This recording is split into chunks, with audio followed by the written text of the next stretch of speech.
Hi, and welcome to the Business Spotlight series. I'm Martin Bailey, and joining us today is Kurtis Mpundu, founder and director of Ark Empire Limited. Welcome, Kurtis, and thank you so much for taking the time out to join me today. How are you? I'm not too bad, thank you. Thank you for inviting me. I'm excited to chat. Yeah, no, absolutely our pleasure. Absolutely our pleasure. No, yeah, excited to chat. So why don't we start off with you telling us a bit about who you are, what you do? Sure. I'm Kurtis. I started in the recruitment industry 7 years ago. Like most, fell into it randomly. I actually used to sell air conditioning in a previous life. What happened there was some founders of a recruitment agency came to my branch, and I sold them some air conditioning units for an office that they didn't even have yet. So they kind of said to me, "You've got the gift of the gab. Have you ever thought about recruitment?" And like most, I didn't really know what recruitment was. But got chucked into the deep end, really. Opened a branch in Cambridge. So I headed up my division in the industrial sector, which is like warehouse and engineering, which is quite a start, really, for recruiters. You normally go in, you're going through a lot of people, but it was a national agency, so they had a very good training program, pretty fast tracked me forward, pretty much. Kind of skipped a few years. Always been quite an ambitious person, so always wanted to run my own stuff. Didn't really want to have my own boss. Not too good at people telling me what to do. Yeah. So it was always a game plan to start up on my own. So I came to an agency where the game plan was for me to take over in a 5-year plan. And at the beginning of this year, started my own agency, which is a specialist tech agency called Ark. All right, so you moved away from engineering and warehousing to specialist tech. Why change that direction? Funny one. I was contracting for 2 months in London during the pandemic, just doing a bit of contract work, and fell into a company called Blipper. Now they do augmented and virtual reality adverts for massive companies, and hiring for that was probably the most excited I've ever been about recruitment, because the CVs that would come through were CVs where when you're moving the mouse is dancing, for example, because they're showcasing their skills in the CVs. And I generally got so excited by it that I wanted to dive into it a little bit more. I feel like if you've got a real passion for the clients that you're working with, then it's just gonna make it easier to talk to people.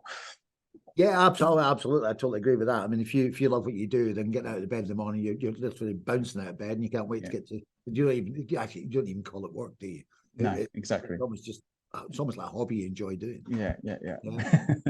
So you're doing that for 11 months. So I mean, what's you wind back the clock to when you started your business, just for a second or so. I mean, is there anything that you, after your the experience you've got now, you would do differently? You kind of overplan. I think you have to be a little bit more fluid. I had every month broken down exactly how it was going to go, and naturally it doesn't go like that. When you're starting out, things might start kicking off a little bit quicker, but don't get carried away with that, because you need to stick to your plan. But if it slightly deviates even the other way as well, that's normal. You're not going to wake up every day, every week it's going to go the way you want it to. It's going to be ups and downs with it. And so I think it's just measuring my expectations would be a lot. I would be a lot better with that, of how things are going to go. Funnily enough, this year when I said my peaks were going to be, they were my quiet time. My quiet time were my peaks. Do you see what I mean? It's the recruitment world.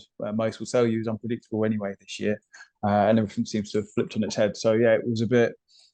I think that's the main thing I would do, is actually manage my expectations a little bit better and not get too carried away, or not be too downhearted. Yeah, it's interesting. I mean, I think business generally is pretty much unpredictable. You pick stuff off, you're right. But I suppose the question for me is, how did you plan and things don't go according to plan. How did that impact on you? Me personally? Yeah.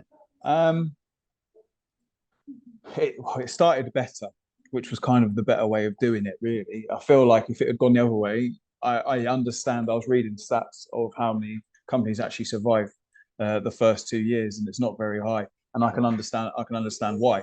And that's because if it had gone the other way, I would have felt a little bit down. Things were always brighter beforehand. Obviously, working for a firm that's already established. When you start working for yourself, you kind of start questioning yourself a little bit. But you should really take a step back and think about it, and really the good times will come. It's all about consistency, really, and putting yourself in the right place to happen, making your luck, if you like, because everyone says it's luck, but it's not luck. You've put yourself in the right place for that to happen. Yeah, no, it is. You're right. It's not luck, and it's when you say putting yourself into the right place to happen. It's about knowledge, education, and mindset. A lot of which I think you touched on a minute ago about when you open your own business or you start your own business, then you can start to doubt yourself a lot more than you've ever doubted yourself in your life before. And how did you overcome that? What sort of things did you do to overcome that self-doubt? I'm quite big on self affirmations on yourself. I like challenges, me. So it's more of a case of I always set real unrealistic targets, really, to give me something outrageous to target. Because even if I didn't get there, I know that I still achieved something amazing. And I have a moment almost every year where I reflect on what my goals were, how crazy they were, and see where we've got to. But like I mentioned before, my first role in recruitment was to run a desk. That doesn't happen. You come in as a trainee. I think my career's always been like that, where I kind of push myself a little bit further on to progress quicker. And naturally that happens. If you challenge yourself further than where you should be, then you're naturally gonna push further on because you've got that ambition and drive to want to do that.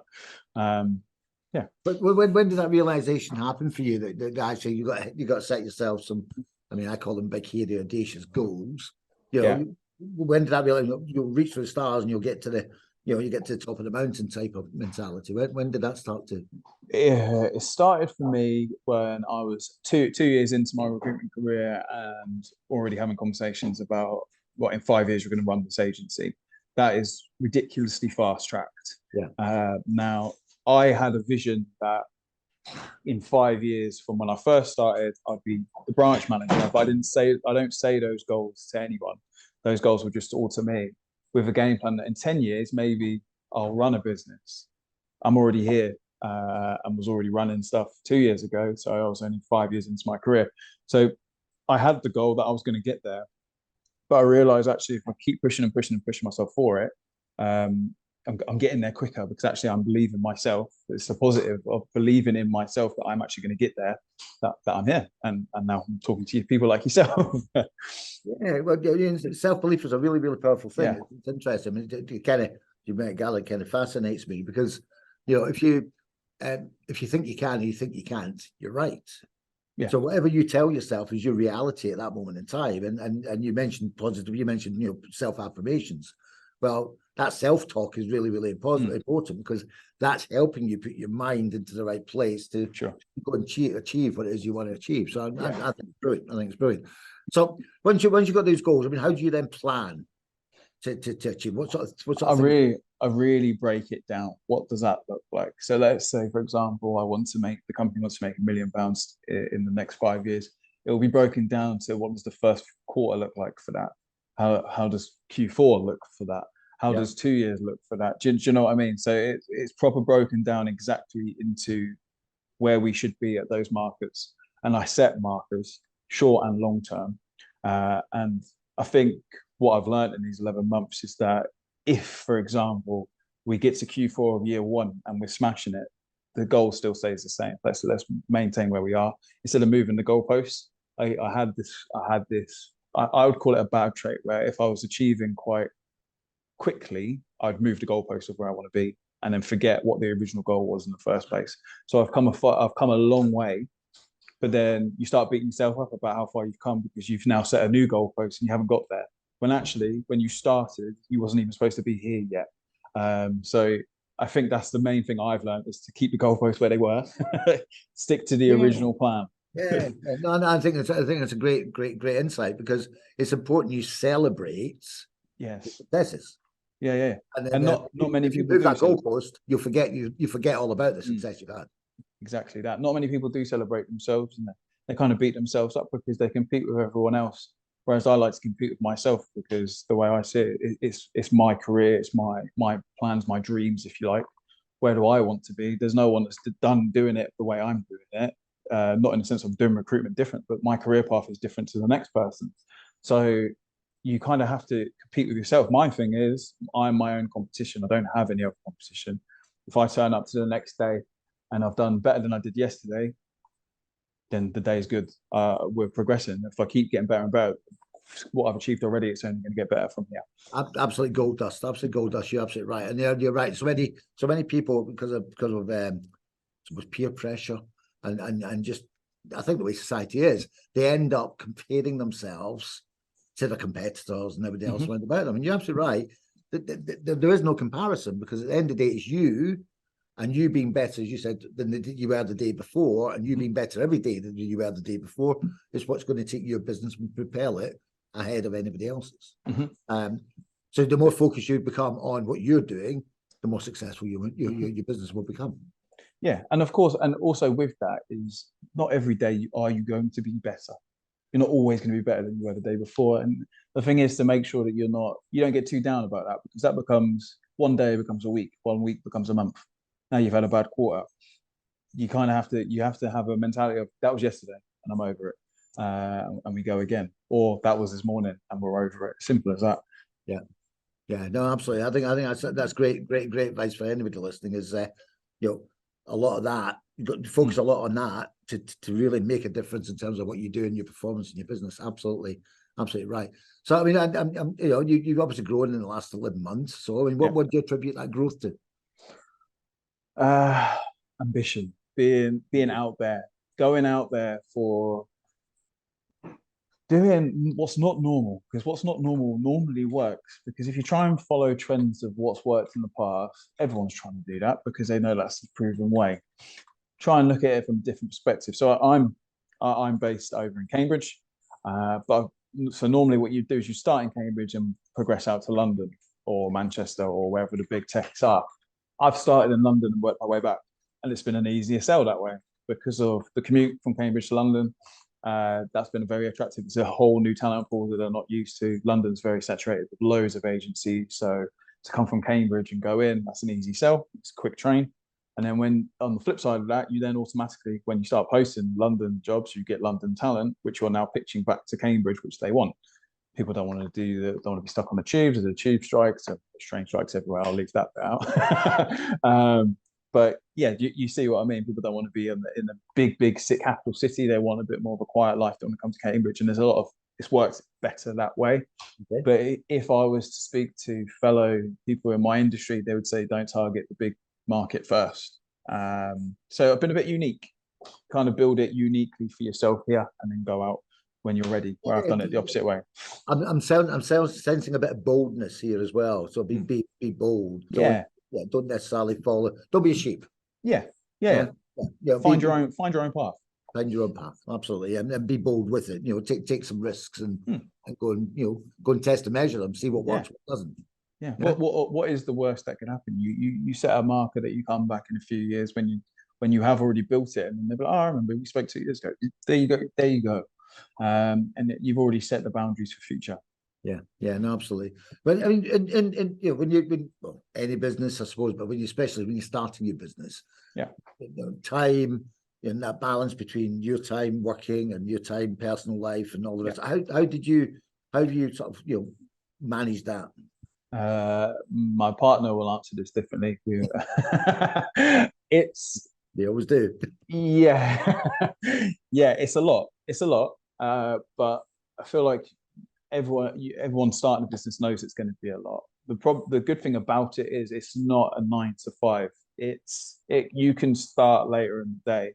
I think this is something that I've set myself, because I've set social time and work time, but they're not normal like 9 to 5. It could be Monday's a 9 to 5, but Tuesday I've got to do the school run, for example. So I'm not going to start properly because I won't be fully switched on until midday, because I've got other stuff that I need to do around the house or whatever. So I think everyone needs to set their own time away from work. It's a lot harder when you're starting a business because everything comes up. You're always going to be pulled out, but you have to make sure you do set time away to do other things for yourself, whether that's spending time with family, whether that's doing stuff for yourself, personal development, whatever it is. I think it's always good if you're starting a business to try and start another thing alongside it as well, because you're focused on that. It's something to look forward to, especially if you're learning something new.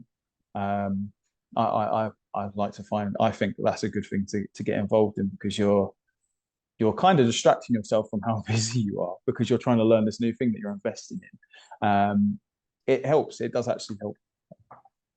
So I mean, so you tried to separate the work and social by, Yeah, I suppose, flexing the hours mm-hmm. to work around about that. Is there anything else that you did to try and keep that balance in shape? Knowing when I've got a thing about burnout. You've got to know when you're getting close to burnout, because there's no point burning yourself out and then trying to continue with the results. Like I was saying earlier about, you're not going to be as good as you were the day. You have to be better than you were the day before. If you're burnt out, that's going to be a bad week. You need to know when it's the right time to take a break, and just being honest. I think being honest with your clients and everything where you are. Most people understand that when you're a startup, you're normally a one person band. So you have to give yourself the time to take a break when necessary, and just know more about yourself. There's certain signs you'll know whether you're picking up the phone as much as you were before, if you're checking emails, right, if you're forgetting to do certain tasks. Signs of burnout. That's when you need to take a break. It'll be better for your business. You take that week out, but actually the next month can be an amazing month. So just having that ability to be able to turn off. Yeah, no, you're right. I mean, burnout is a big predicament for business owners. But I suppose I'm intrigued. So maybe intriguing your opinion here. So would you say it's better to go hard and fast, or would you say it's better to go at a steady pace? Steady. I would say steady. As long as you're hard and fast is dangerous, I think. It works for some people, but I think it's dangerous. If you're going hard and fast, you're going to burn out a lot more. Whereas steady, you're not going to burn out as much. It's okay, the results might not be coming as quick as you like, but they are coming. And I'd rather they keep coming in on a constant flow than I've got this massive high and now I can't cope with it because I've gone too hard, if you like. Now I've got too much of a demand that I'm burnt out. I need a break, but I can't actually take a break because I can't let my clients down, because then we start talking about reputation. And you get yourself in a bit of a situation with that. Yeah, that's, I mean, I'm interested you chose that, because I agree with you, and I think it's, if I was to liken it to an athlete, so if you're running a 1,500-meter race and you go out hard and fast, and you might be leading the race, but by the time it comes to the last 200 meters, you don't have the energy to sprint, and all of a sudden the rest of the field are overtaking you. Yeah. Whereas if you pace yourself properly, then you might be mid-pack, and then you start moving up, and then by the end of the race, you've got all the power there to drive home and win the race. So I think that pacing yourself is really, really important, so you avoid that burnout situation. And recognizing that and finding the right pace for you in your business, because everybody's pace will be different, but finding what's the right pace for you in your business. So I totally agree with you. So look, I mean, just a final question for me today, I suppose, is there's lots of misconceptions about running a business. Yeah, some of them very, very common. How would you address some of those misconceptions? Give an example of misconceptions. I could just go off that example. Well, misconceptions that when you're running a business, you're going to become, your business is going to do a millionaire, £1 million within first year. Yeah. It's that's not realistic. It's there's a lot of work to become a millionaire. We're talking about athletes, actually. We're talking about Usain Bolt, who trained for 4 years to run 9 seconds, but everyone only focuses on the 9 seconds. There's a lot that goes into it to become an overnight success, if you like. A lot of people don't see what goes on in the background. There's a lot, and most people, and I'll be honest, I also fall into this category. We don't really shout about what's going wrong. We only talk about what's going right with businesses, which is why this conception comes across. But it's not like that. Like there's goods and there's bad. There's good times and there's bad times. 100%. It's going to take a lot of your time, but it's up to you. What do you want? What is your goals? If that aligns with your goals, then yeah, great. It's not for everyone, but it is. There's a set amount of people that it is for, and they really thrive off it. And these are very talented people that actually can do a lot of things that are very, very impressive. But yeah, I would say if you're coming in it because you think you're going to be a millionaire in 6 months to a year, not likely. It's going to take some time. But when you get to those rewards, it's a lot more rewarding for yourself, what you've achieved for yourself and your goals, your dreams, everything. You celebrate everything. Even the first invoice, you celebrate it all. So yeah, there are downs, but the highs are high, like real high, because you know that you're the one that's put all that work in. But on the same basis, when the going gets tough, it gets Yeah. tough, and you've got It does get tough. Yeah. you've got to be prepared to find the grit and the Yeah. determination to Sure. elevate through that. Of course, yeah. There's always going to be bad times with it as well, but you've just got to keep focusing on goals and keep going back to it. You've got to set your goals and keep and stick to them. Then, as long as you know what your purpose is and what your goals are for business, then you can work through it, even the bad times as well. Now, this has been great, Curtis. I mean, especially, a lot of it's been around mindset and having your goals and, being clear on your purpose, which is absolutely, huge. I mean, you're a big fan of Simon Sinek, and he talk about your why, know your why, and he's absolutely right, because that's what then defines you and your business moving forward. The content here has been brilliant. I think that the stuff mindset will really help a lot of people. And I just want to say thank you very much for taking the time to talk to me today. Great. Thank you for having me. My pleasure. Absolutely my pleasure, Curtis. Thank you very much. Cheers. Bye-bye.